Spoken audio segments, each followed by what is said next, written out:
तीन दोस्तों की खीर। बहुत समय पहले की बात है। एक गांव में गंगाधर, मुस्ताक और जगन्नाथ नाम के तीन जिगरी दोस्त रहते थे। उनकी दोस्ती पूरे गांव में मशहूर थी। तीनों बचपन से ही साथ थे और अब जवान हो चुके थे, लेकिन अब उनकी जिम्मेदारियां बढ़ गई थी। तीनों की शादी हो चुकी थी और घर चलाने के लिए धन कमाना जरूरी हो गया था। जब उनके माता पिता ने साफ कह दिया कि अब तुम जवान हो गए हो, खुद के पैरों पर खड़े हो जाओ, तो उन्हें एहसास हुआ कि अब कुछ बड़ा करना ही होगा।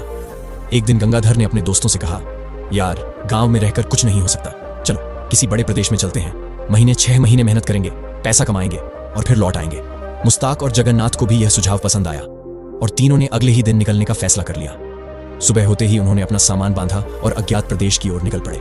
रास्ते में घना जंगल पड़ा, जिसे पार करने में उन्हें पूरा दिन लग गया। जब शाम हुई तो दूर एक नगर दिखाई दिया।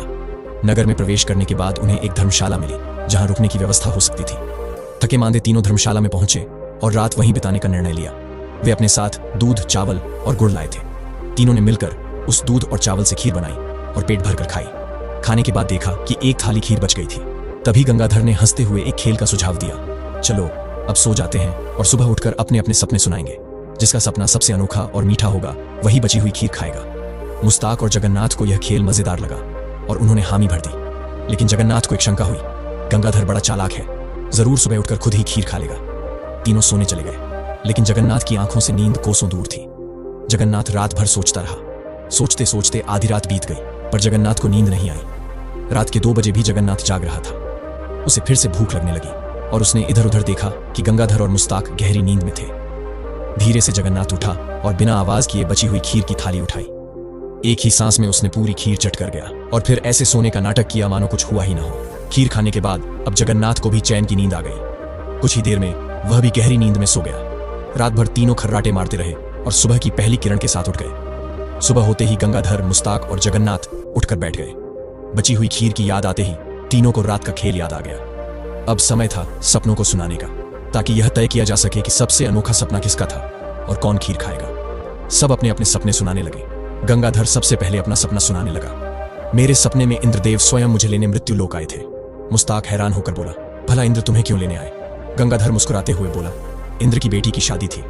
उन्होंने सभी देवी देवताओं को आमंत्रित किया था, लेकिन भूलवश मुझे बुलाना भूल गए थे। जब भगवान शिवजी ने इंद्र से पूछा, तुमने अपने भक्त गंगाधर को क्यों नहीं बुलाया, तो इंद्र को अपनी गलती का एहसास हुआ। उन्होंने तुरंत मुझे बुलाने का फैसला किया और मुझे इंद्रलोक ले गए। वहां मैंने देवी देवताओं के साथ नाच गाना किया, भव्य भोज खाया और खूब आनंद लिया। लेकिन जैसे ही शादी खत्म हुई और मैं वापस लौटने लगा, तभी सुबह हो गई और जगन्नाथ ने मुझे जगा दिया। अब मुस्ताक की बारी थी। उसने कहा, मैं मेरे सपने में मक्का मदीना गया था।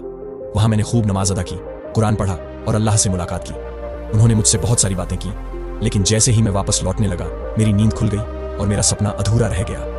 अब जगन्नाथ की बारी थी। उसने मन में सोचा, अब तो पिटने का समय आ गया है, लेकिन उसने चेहरे पर घबराहट नहीं आने दी और बड़े गर्व से बोलना शुरू किया, दोस्तों, मेरे सपने में हनुमान जी आए थे। उनके हाथ में गदा थी। उन्होंने मुझे झकझोर कर उठाया और कहा, भक्त जगन्नाथ उठो, तुम्हारे सामने खीर की थाली पड़ी है और तुम इसे छोड़कर सो रहे हो। आप भोजन को खाने के लिए तरसा रहे हो, यह सही नहीं है। जगन्नाथ ने आगे कहा, मैंने हाथ जोड़कर हनुमान जी से कहा, बाबा यह खीर तीनों दोस्तों की है, मैं अकेले इसे कैसे खा सकता हूं? तब हनुमान जी मुस्कुराए और बोले, कोई नहीं जाग रहा तो यह तुम्हारे लिए प्रसाद है। फिर उन्होंने अपने बल से मुझे जगा दिया। जैसे ही मेरी नींद खुली, मैंने खीर की थाली उठाई और चट कर गया। यह सुनते ही गंगाधर और मुस्ताक का चेहरा उतर गया। गंगाधर गुस्से से बोला, अरे माना कि उस समय खीर को खाना जरूरी था, लेकिन खीर खाना ही था तो हमें भी जगा सकता था। कम से कम तीनों मिलकर इसे खा लेते। मुस्ताक भी नाराज होकर बोला, हाँ यह कोई अच्छी बात नहीं की तुमने जगन्नाथ।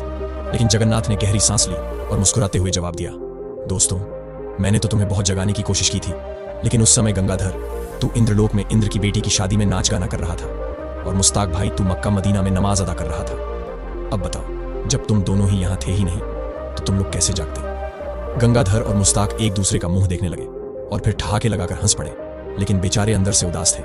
उन्हें समझ आ गया कि जगन्नाथ ने चालाकी से बाजी मार ली थी। दोस्तों, अब इसी के साथ हमारी कहानी समाप्त होती है। दोस्तों, कहानी अच्छी लगी हो तो वीडियो को लाइक कर दो यार। कमेंट करना भी आपका फर्ज बनता है। खैर, चैनल को सब्सक्राइब करना तो आपकी मर्जी है। मिलते हैं एक और नई कहानी के साथ। तब तक आप सभी खुश रहो, स्वस्थ रहो, मस्त रहो। धन्यवाद।